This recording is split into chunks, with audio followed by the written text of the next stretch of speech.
لله إن الحمد لله نحمده ونستعينه ونستغفره ونؤمن به ونتوكل عليه ونعوذ بالله من شرور أنفسنا ومن سيئات أعمالنا من يهده الله فهو المهتد ومن يضلل فلن تجد له وليا مرشدا ونشهد أن لا إله إلا الله ولي الصالحين ونشهد أن سيدنا وحبيبنا وعظيمنا وقدوتنا وسندنا ومولانا محمدا عبد الله ورسوله الأمين فقد قال الله تعالى في القرآن المجيد بعد أعوذ بالله من الشيطان الرجيم من المؤمنين رجال صدقوا ما عاهدوا الله عليه فمنهم من قضى نحبه ومنهم من ينتظر وما بدلوا تبديلا صدق الله مولانا العظيم وقال حبيب المصطفى صلى الله عليه وسلم كل أمتي يدخلون الجنة إلا من أبى قيل ومن يأبى يا رسول الله من أطاعني دخل الجنة ومن عصاني فقد أبى. Alhamdulillah, respected ulama ikram, respected fathers, mothers, honorable youth in Islam, I greet you with the greeting of peace, the greeting of Jannah. Assalamu alaikum wa rahmatullahi ta'ala wa barakatuh. Alhamdulillah, first and foremost we thank and we praise Allah Jalla wa Ala who has afforded us all Alhamdulillah through His grace once again to be present in the house of Allah subhanahu wa ta'ala, being of the bearers of La ilaha illallah Muhammadur Rasulullah sallallahu alayhi wa sallam. We seize this opportunity to make dua for all the sick and ill. Allah subhanahu wa ta'ala to grant them all shifa and kamila. May Allah subhanahu wa ta'ala grant them a speedy recovery. Ameen ya Rabbil Alameen. Special du'as for the deceased. Allah subhanahu wa ta'ala fill their qubur with noor. And for Allah subhanahu wa ta'ala to expand their qubur to where the eye can see. And for Allah subhanahu wa ta'ala to loosen their tongues at the time of questioning. And for Allah subhanahu wa ta'ala to make their qubur to become one of the gardens of Jannah. Ameen ya Rabbil Alameen. Special du'as as well for all of our hujjaj, our beloved friends and family relatives who have returned from Hajj. May Allah subhanahu wa ta'ala grant them all the Hajj Mabrur and the Hajj Maqbool. May Allah subhanahu wa ta'ala grant them an accepted Hajj. Ameen ya Rabbil Alameen. And may Allah forgive them and may Allah forgive all those people whom they have asked on their behalf. Ameen ya Rabbil Alameen. Alhamdulillah, Jamaatul Muslimin, we ought to knock the door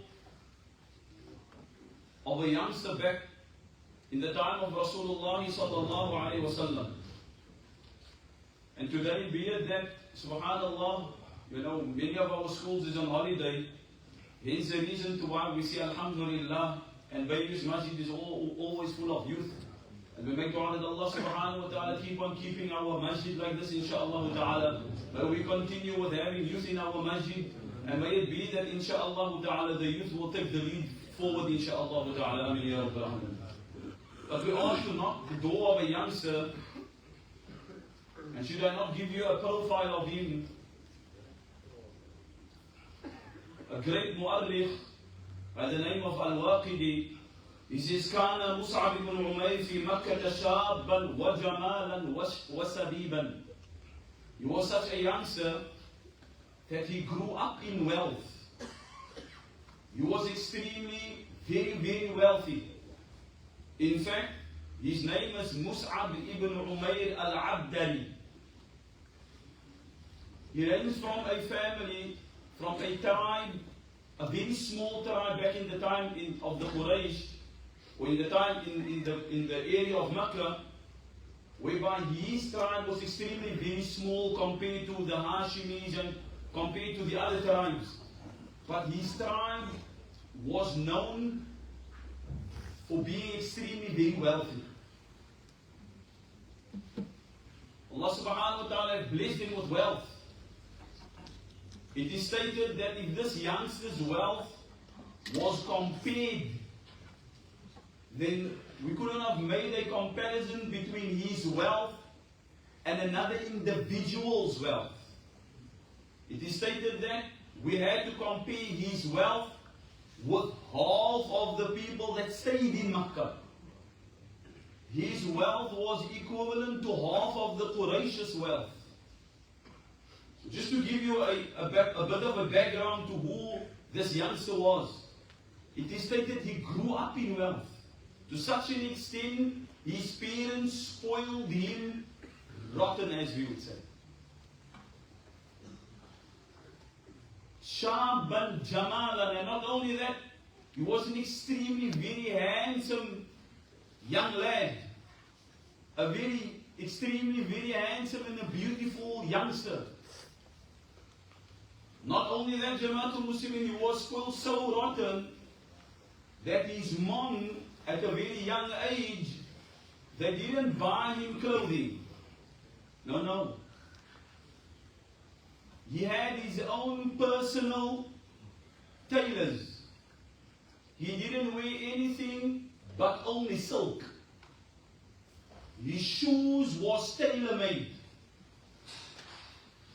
Now, our youth they will easily, relate to this. Or at least they would want to easily relate to this.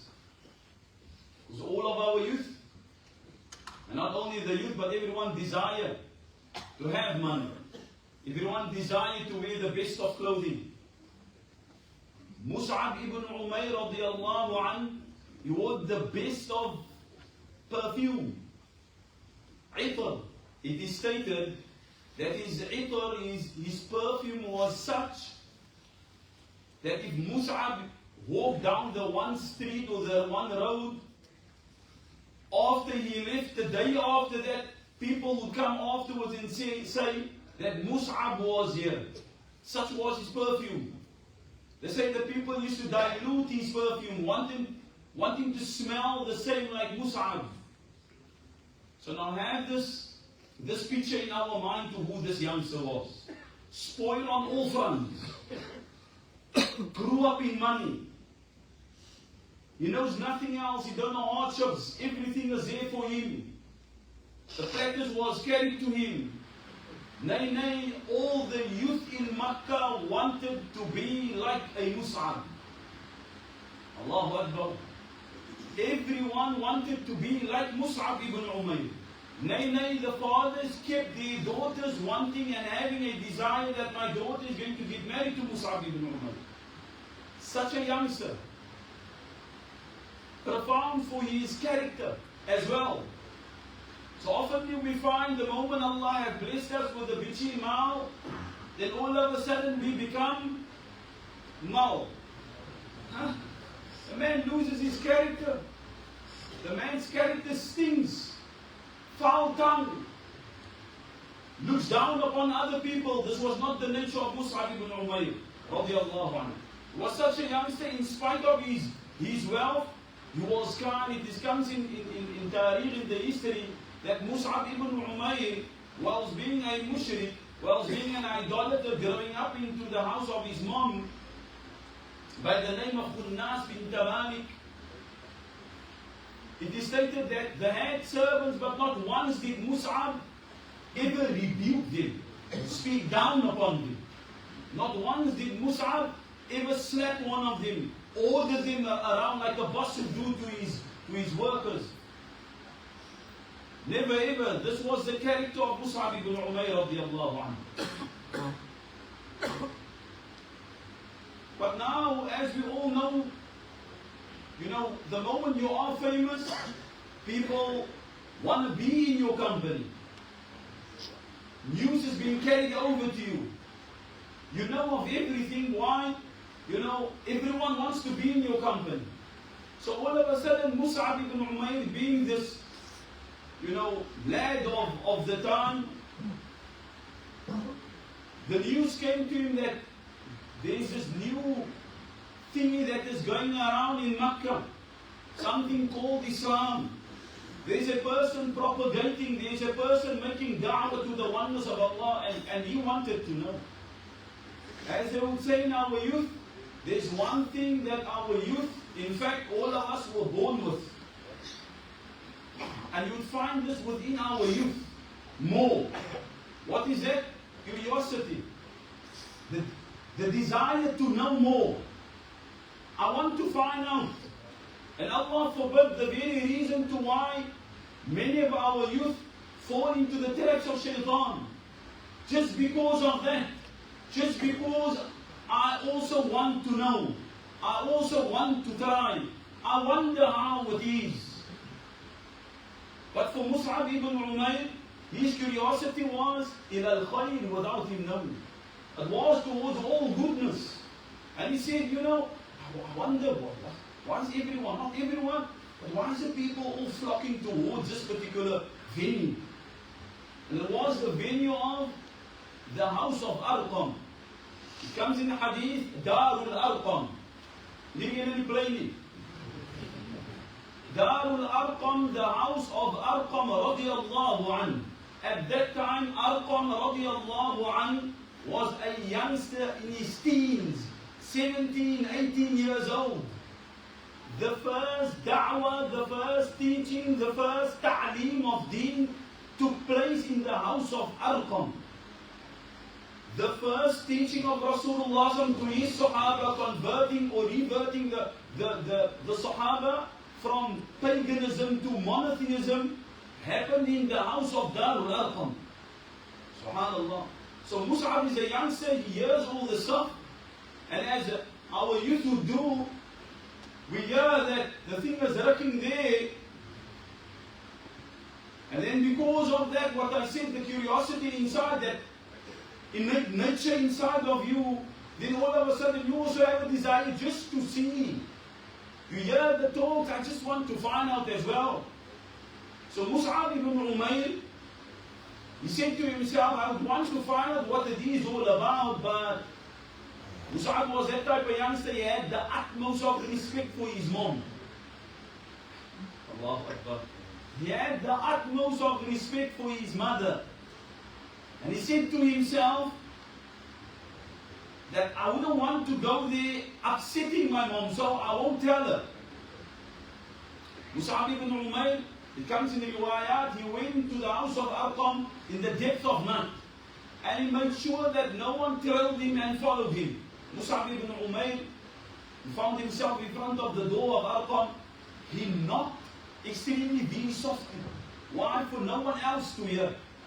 When Mus'ab ibn Umayr, now remember Mus'ab ibn Umayr radiallahu anhu entered Islam, this is the early days of Islam. If we talk about sacrifice that people made from before us, if we talk about what sacrifices Sahaba Ridwanullahi alayhim ajma'in made, so we all know sacrifice in the sense of, the likes of Bilal ibn Rabah being persecuted, punished. We had the background of slavery. The likes of Khabbab ibn al-Arat, when they persecuted him and they punished him, his voice could have been heard on the other side of Makkah. Such was the pain that Khabbab ibn al-Arat went through. So we know this background. But here's a youngster who have everything. Everything. He has the fame, he has the swag, you name it. This youngster is knocking the door of Arqam, he happens to enter, and he walked in whilst Rasulullah sallallahu alaihi wasallam was busy teaching the deen of Islam to the very Sahaba who had a background of slavery, the poor ones of the Muhajirin.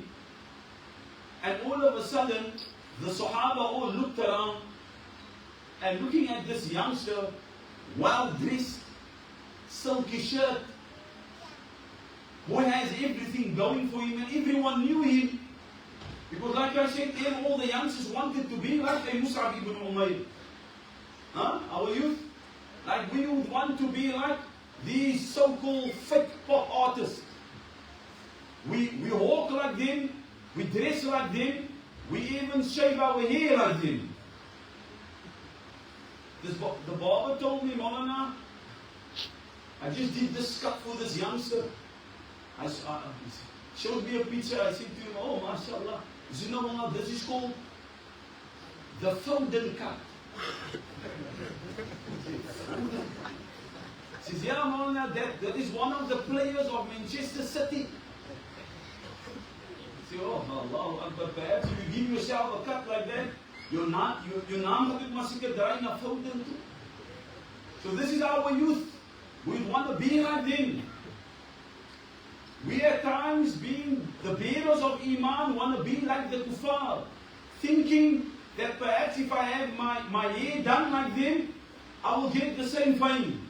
I will be as cool as him, because we regard them to be cool. So everyone regarded Mus'ab ibn Umayr to be cool. The Sahaba looked around, they saw Mus'ab coming in, astonished, amazed. What's this youngster doing here? Having everything going for him. Mus'ab ibn Umayr came in, Rasulullah noticed him, but Rasul didn't stop with his dars. Meaning with his lesson, he continued. And Rasulullah happened to talk about Jannah and Jahannam. That was the dance all about. And like this we would find within the life of Rasulullah there was always continuous reminders. Making the Sahaba aware. Making them aware of the shortness of this life and the everlastingness of Akhirah. Making them aware that there is something like Jannah and Jahannam. That you won't escape in this world, perhaps in this world, but Akhirah is awaiting for all of us. Mus'ab ibn Umayr sitting there as a youngster, whatever Rasulullah spoke about really got to him, and he said to Nabi Muhammad, I have one question, how do I become a Muslim? Immediately, right there and then, he becomes a Muslim. Now bearing in mind, he knows that there will definitely be repercussions of this. There will definitely be a backlash, a backfire. Why? His mom, who's in control of all the money. And this is something for all of our reverts. Isn't it the time before you, that knock on your heart, that invitation that Allah sent to your heart to revert to Islam? I swear by Allah, many a times, and many have sat in our masjid. It is not even through the da'wah of someone. It's not even through someone inviting you towards Islam, no. Many of our people revert to Islam because of Allah guiding their hearts to Islam. Without the intervention of any person. One brother walked past our masjid every time. He came in this one day, he said to me, he asked a few brothers, where's the imam? He said to me, the imam is in front. He came to me, he said to me, this is after the salah already, even I was busy leaving. He said to me, Imam, I want to become a Muslim, but I need to become a Muslim right now. I said to him, brother, okay, the whole congregation left already. I said to him, brother, can you explain to me your condition?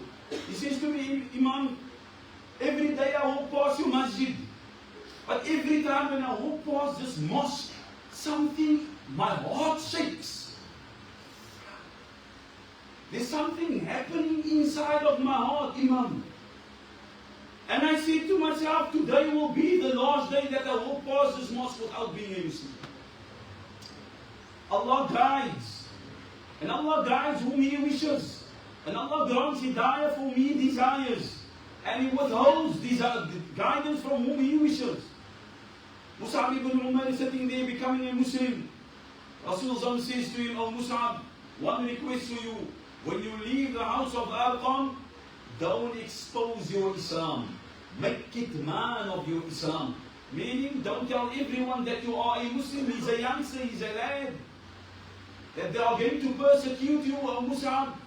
Try to conceal your Islam. Wait for a time when I tell you to expose your Islam, then you go ahead.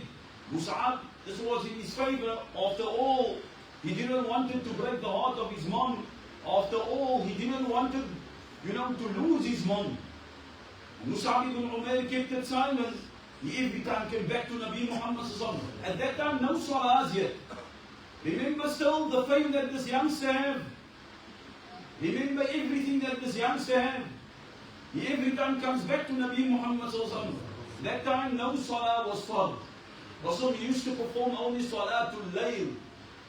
The early morning salah.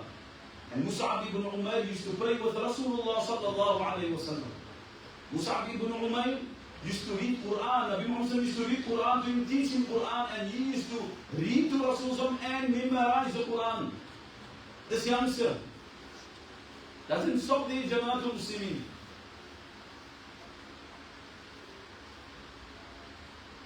This one day, Mus'ab ibn Umayr found himself at the Kaaba and he couldn't resist himself to offer 2 rak'at salah by the Kaaba.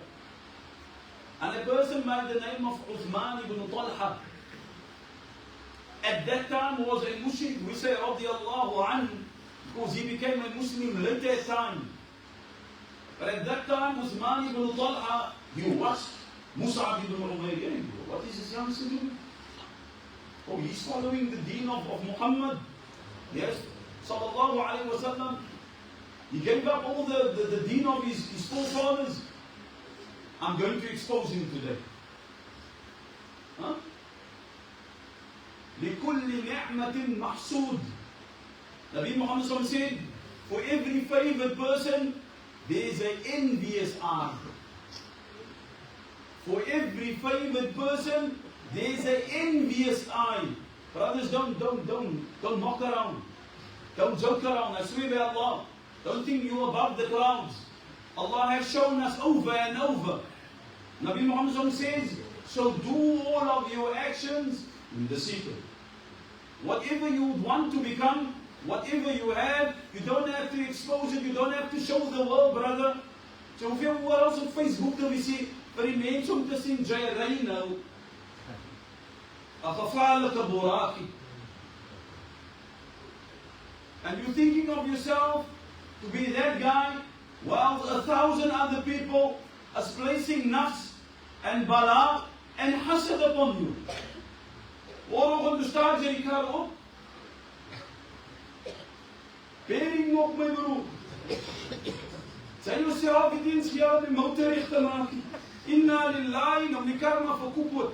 Why, brothers in Islam and sisters, even our children, when our children is concerned, don't expose your things all over social media. It's a sickness. Even though we know, one brother told me, Maulana, you know, today, nowadays, everything revolves around social media. And this is just unfortunate, Maulana, we need to go that way. I said to him, Sheikh, what way now? What way do we need to go? Our Rasul sallallahu alayhi wa sallam gave us the way already. What way will Jainu Khan? What new ways are you trying to invent? Nevertheless, Jamaatul Muslimin, this brother, this Sahabi by the name of Uthman ibn Talha, he said to himself, I'm going to expose him now. I'm not going to go to his peers only. I would want to publicly humiliate him, but more than that, I'm going to take this news to his mom. He took the news to his mother, and knowing the deep hatred that his mother had for Islam, his mom said that my son can never be my son Mus'ab, can never be Mus'ab. Myself and Mus'ab are very close. Mus'ab tells me of everything in his life. He loves me dearly and I love him dearly. But nevertheless, she says to Uthman that I'm going to call all his uncles. We are going to have a round table and find out by Mus'ab himself. Allahu Akbar. Mus'ab has been summoned. Uncles is all present. The mom asked him, oh Mus'ab, can you tell me, did you revert to the faith of Muhammad sallallahu alayhi wa sallam? Without hesitation, Mus'ab ibn Umayr said, yes. Now bearing in mind, Jamaatul Muslimin, all the prom, all the status, all the monies, all the material things he had, bearing in mind that if I say yes, I'm going to lose everything. He says, yes, I reverted to the faith of Muhammad sallallahu alayhi wa sallam. She said to him, oh Mus'ab, how can you do such a thing? You're breaking my heart, oh Mus'ab. And if that is the case, oh Mus'ab, why don't you just leave the deen of Muhammad? Why don't you just come? Perhaps you just made a mistake. And subhanallah, the ulama says, here we can see that they were but human beings, as we are. This mom after she heard it from a third party, after she heard it from her very own son's mouth, she's still not prepared to accept it. She still wants to convince the son he just made a mistake. Allah forbid, we find ourselves in conditions and times like this, whereby the child is in front of us, he seems to be intoxicated. His body is moving all around, his eyes is not looking to normal. And open eyes, we heard the rumors. The people came to knock on our doors already.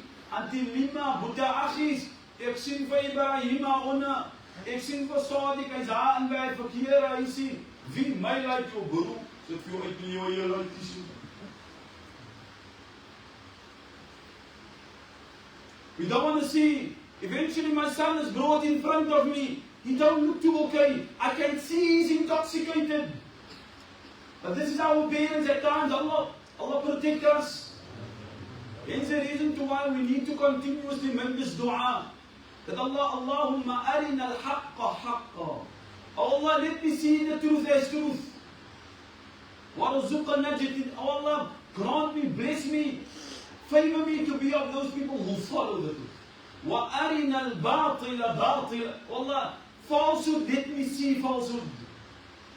When that son stands like this in front of me, when his eyes is a bit too red, brother, don't look that side.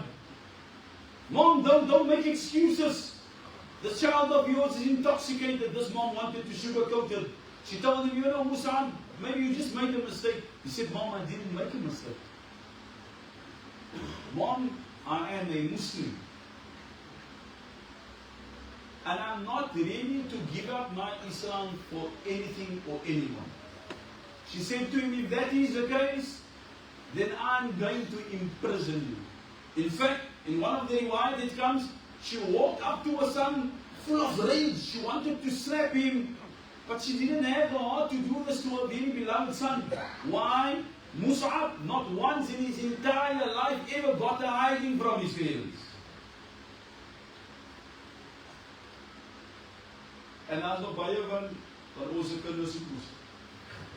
Dat moet 'n pak gekry het. And modern day parents, no, check, you know. Corporal punishment, astaghfirullah, I totally disagree with that shit. You know, it's totally not right. You get prison time. Then you ask the very same father, and your father said, oh, Allah Akbar, Maulana used to beat us with this. Yeah.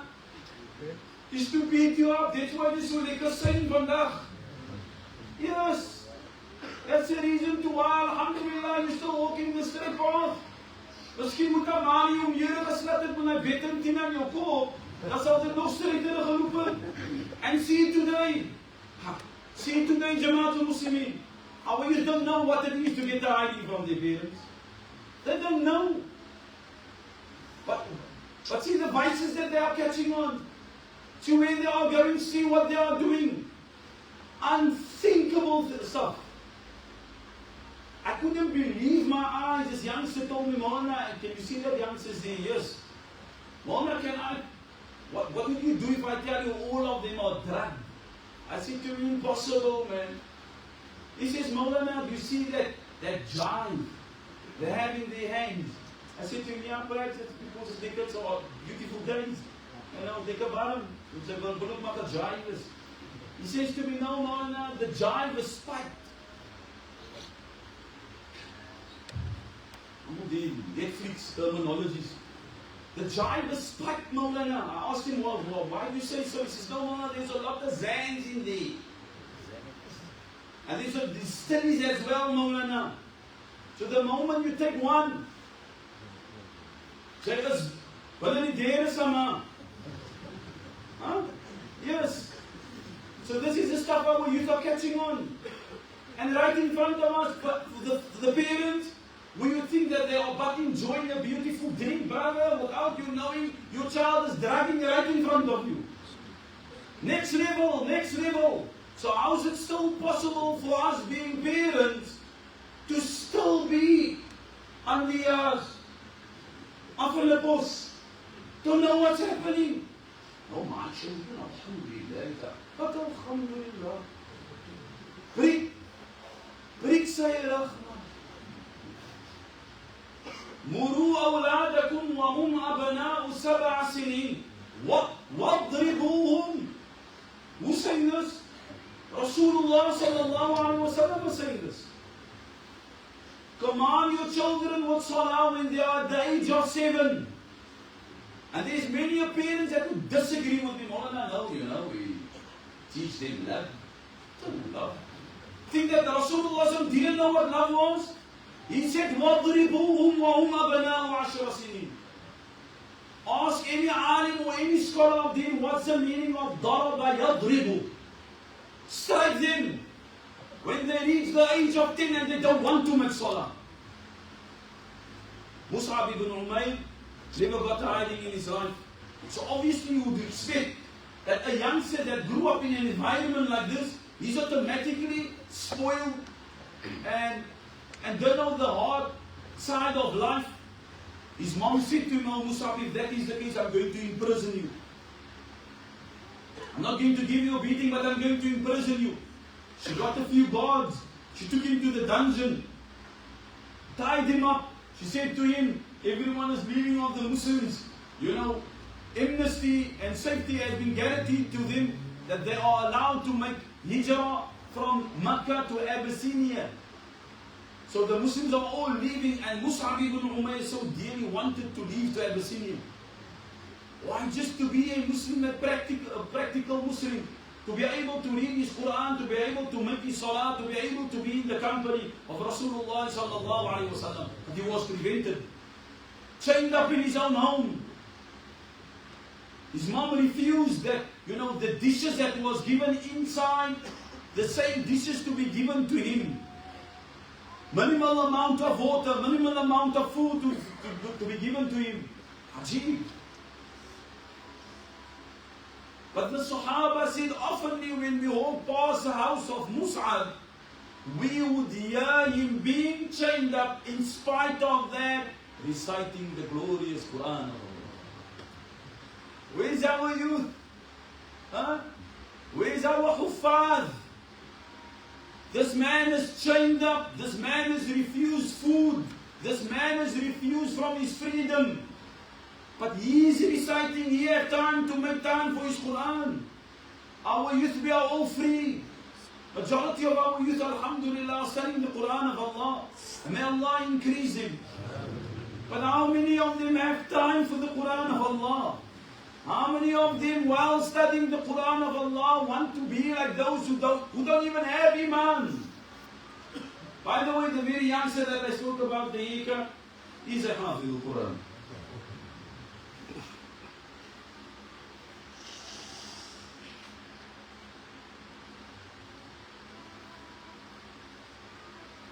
Eventually, Mus'ab escaped. He went on hijrah. He happened to go to Abyssinia. He got married down there. He grew up down there. Eventually, he heard in Makkah that, the Sahaba are allowed to practice their deen, but this was false rumors that went around. He happened to return. His mom said to him, he visited, Allah, he came back to Makkah. Nabi Muhammad was already in Makkah. He visited the Rasulullah sallallahu alayhi wa sallam first.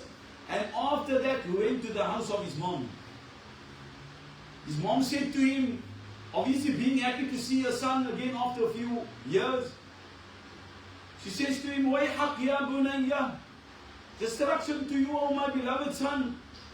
How is it possible? تَعُودْ مِنَ الْحَبَشَةِ وَتَزُورُ مُحَمَّدٍ وَبَعْدَ ذَلِكَ تَزُورُنِ. You returned from Habasha, from Abyssinia, but you first visited Muhammad before you visited me. What are you saying, oh my beloved son? He says to his mom, فَوَاللَّهِ إِنِّي أُحِبُّ مُحَمَّدٍ صَلَّى اللَّهُ عَلَيْهِ وَسَلَّمَ أَعْظَمُ مِنْ حُبِّكَ يَا أُمَّةِ. Oh my beloved mother, I need to tell you this.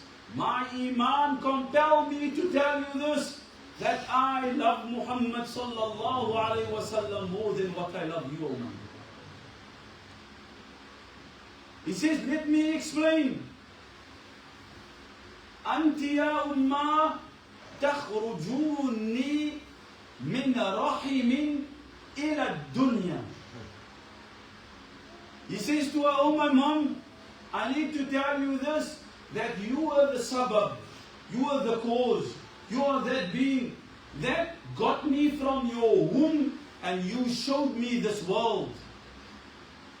وَقَدْ أَخْرَجَنِي اللَّهُ مِنَ الظُّلُمَاتِ إِلَى النُّورِ. He says, but oh my mom, I need to tell you, whilst you were the reason to get me from your womb, to show me this world, I need to tell you that Allah, through the life of Muhammad sallallahu alayhi wa sallam, He is the sabab, He is the reason that Allah guided me from the darkness to the nur. Allah guided me from making shirk to becoming a worshipper of Allah. He says, and that's the reason to why I visited him first. She said to him, if that is the case of my son, I will strip you from everything. In fact, the very garment you have on, give it to me. I'm going to sell it again. That shoes you have on, give everything. Remember, the wealthiest of youngsters. You couldn't compare his wealth to the people of Makkah. His mother stripped him from everything. The only possession that Mus'ab ibn Umayr had after that was the shirt on his back. That's the only thing he had. To such an extent, on one occasion, I'll fast forward. Rasulullah sallallahu alayhi wa sallam sitting in Masjid al-Nabawi, having dars with the Sahaba. The report of the hadith is none other than Ali ibn Abi Talib radiallahu anhu. He says, إذا جلوس مع رسول الله صلى الله عليه وسلم في المسجد إذ طلع علينا مصعب بن عمير وما عليه إلا بردة له مرقوعة في فروة فلما رآه رسول الله صلى الله عليه وسلم بكى بالذي كان فيه من النعمة. Ali ibn Abi Talib said, once we were sitting with Rasulullah sallallahu alayhi wa sallam, and Rasulullah happened to give us some lessons, some darbs. And as Rasulullah explaining to us about this and that, Mus'ab ibn Umayr entered. And Nabi Muhammad turned to Mus'ab ibn Umayr.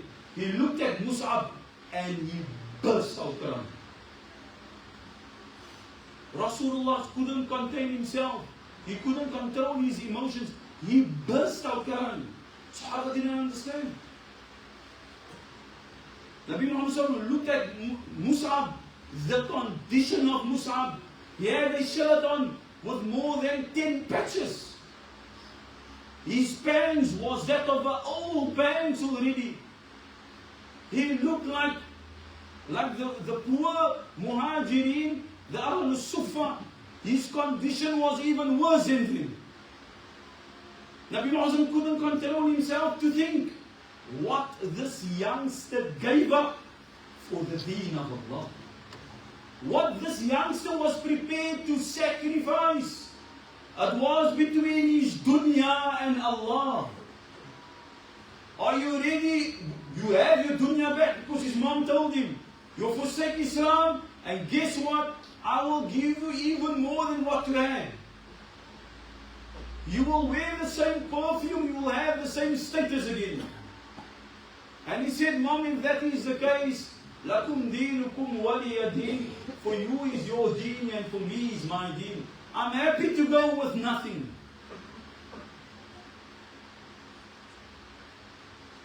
And this emotional feeling that Rasulullah sallallahu alaihi wasallam went through sparked something. Nabi Muhammad all of a sudden questioned the Sahaba. Rasulullah sallallahu alaihi wasallam said to him, والذي هو في اليوم ثم قال رسول الله صلى الله عليه وسلم كيف بكم إذا غدا أحدكم في حلة وراح في حلة آخر ووضعت بين يديه صحفة ورفعت أخرى وسترتم بيوتكم كما تستر الكعبة. Nabi Muhammad asked the Sahaba, "Oh my Sahaba, what will you do tomorrow?" This is Nabi Muhammad prophesying a time to come. How will your condition be tomorrow, oh my Sahaba? When Allah will bless you the morning to wear a garment and the evening to wear a different garment. What will be the case and the status of your iman? How will you find yourself? Meaning Rasul is prophesying a time that the Sahaba will go through a very beautiful time. Meaning a time that there will be no poverty. Everyone will have, to such an extent, Nabi Muhammad made an example of clothing. You will have different sets of clothing. You will have a morning set and an evening set. A set to sleep in, a set to work in, a set to walk in. Allahu Akbar. And many times, it does not look far. Are we not in that condition? That's weeks clearer. Dan is your normal clear. Slaap clear. Allahu Akbar. Different sets. Nabi Muhammad says, "Oh my Sahaba, such a time is to dawn upon you that your food, your breakfast will be brought to you on a platter. No sooner that platter is taken away, a next platter of food is brought. وَسَتَرْتُمْ بُيُوتَكُمْ." Allahu Akbar. And oh my Sahaba, you will adorn your homes. Rasulullah sallallahu alayhi wa sallam. وَمَا يَنْتِقُ عَنِ الْهَوَىٰ إِنْ هُوَ إِلَّا وَحْيٌ يُوحَىٰ. Whatever he sallallahu alayhi wa sallam said, precise, bid-dot, we see it today. Because he never spoke from his desires. He sallallahu alayhi wa sallam, whatever he said came directly from Allah. He said, such a time is going to dawn upon you that you are going to adorn your houses and your homes like how the Kaaba is being adorned.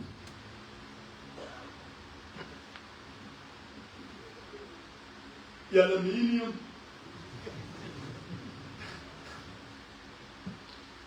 Sy is nou dik van die rollepot, die nasiepot, toilet. Die man soek 'n skoei. Man soek 'n skooipot.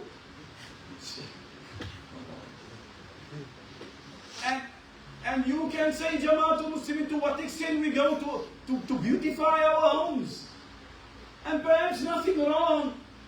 But brothers, how many times don't we make israf? How many times don't we waste? And inna Allah la yuhibbul musrifeen. Allah don't love those who are wasters. How many of us don't waste? And when the knock comes on the door, for someone that asks for a sandwich, stukje broodpan, yeah, hey, soek 'n werk, joh. We have the most ugliest of things to tell the beggars. But we waste. Nabi Muhammad said, the Sahaba answered Rasulullah, Ya Rasulullah, talking about that time, because obviously they're not in that time. They said, oh Rasulullah, if we happen to live in that time, we will even praise Allah more. قالوا Ya Rasulullah. They said, oh Rasulullah, we will praise Allah more for the ni'mah and the favors that Allah has bestowed upon us. Nabi Muhammad said no. نحن يومئذ خير من اليوم. Oh my Sahaba, your condition today will be far better than your condition today. Today perhaps you are hungry for a morsel of food. When facing that time, you will be thirsty and hungry for the blood of your fellow Muslim brother. You will go to this extent and that extent. You will go this way and that way.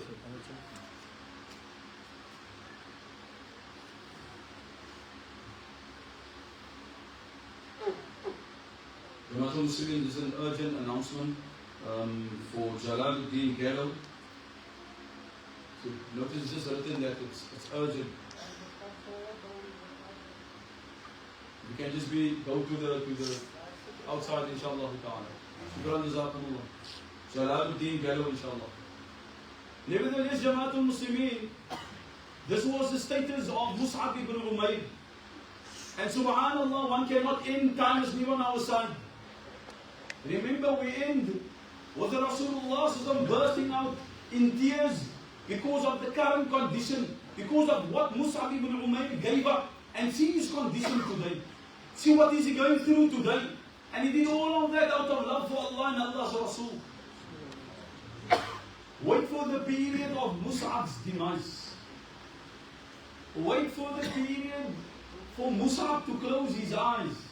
May Allah subhanahu wa ta'ala grant us tawfiq and hidayah. Inshallah, next week we'll try to continue with the life of Mus'ab ibn Umayr, because indeed there is a deep story and a deep love that Rasulullah sallallahu alayhi wa sallam had with Mus'ab ibn Umayr. May Allah subhanahu wa ta'ala grant us the tawfiq and hidayah. May Allah subhanahu wa ta'ala guide and protect us. May Allah subhanahu wa ta'ala protect our youth. For our youth, an urgent appeal for all of our youth. In the name of Allah, whatever groups you are following, in whatever circles you are moving, please, in the name of Allah, if it is the wrong circles, get yourself away from it.